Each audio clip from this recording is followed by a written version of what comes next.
how we treat women and girls is absolutely essential to who we are as a people. The issue of gender equality globally must be addressed if the problems that we share across the world are to be solved. It's the way that we can bring greater peace and balance in this world. We're at the point of freedom. And that means two things. One is it's maximum danger, and the other is we're not going to stop. What Nick and Cheryl have been able to do is tell very compelling stories of people that they empathize with and understand in their context. Well, I got an email. I remember like the subject being like Sierra Leone, and I opened that one because I was like, well, that's interesting. What's that all about? And then it was the invitation to come on board, and I immediately said yes. I love what Nick and Cheryl say in the book, that women are not the problem, they're the solution. When I started reading what Half the Sky is about and what the message is and the story. You are so beautiful and so smart. I know you will be very successful. You can't say no. Maybe I shouldn't ask, but can I ask, did your husband ever hit you? No. No. Because I'm very harsh. Nick and Cheryl kind of revolutionized the way people talk about aid and made people very fired up and inspired, and certainly made me want to get out there and be a part of the movement. So you were a commercial sex worker from when to when? From 94 to 98. I'm just curious how much you were paid for that work. 50 shillings. It's a tough topic. The challenge that women and girls face around the world is not an easy topic to talk about, but we really think it is the moral challenge of this century. Nick and Cheryl are out there talking about this issue, and not just talking about it kind of theoretically, but they have all these stories about actual girls and women that are going through some of these struggles.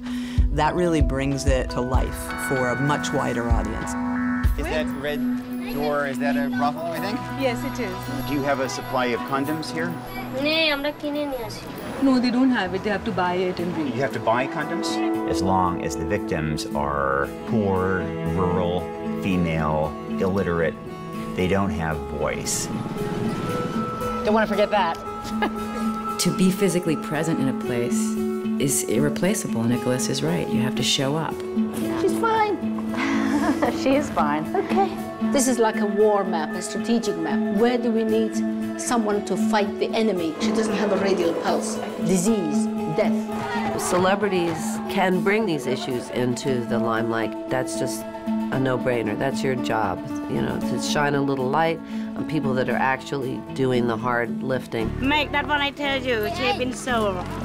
But from a brothel or from a brothel. You can't come up with something more beautiful than a young, innocent girl. And to inflict that experience on that human being is unspeakably cruel. So she have to like 10, 12 men a day. If she don't want it, they beat her. I want to empower the survivor to stand up and say no. If they want to say no. 3-year-old. It's a 3-year-old girl who has been raped, and she's just come back for follow-up. Yeah. We shouldn't allow the violence that is being inflicted on women to continue. It must stop, because it can't stop, and they need to be part of the solution. Stay safe, okay? Sometimes the problem feels so big that changing one life doesn't feel like enough, but it is.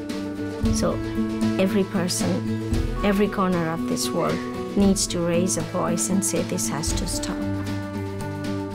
This is not rocket science. This is not a problem that is unsolvable, that we have to invent something new. It just takes political will. The rights we want to choose our husbands. We want to own the land. We want to go to school. We don't want to be cut anymore. We want also to make decisions. We want to participate in politics, to be leaders. We want to be equal. The hand that rocks the cradle rules the world. If we are going to see real development in the world, then our best investment is women.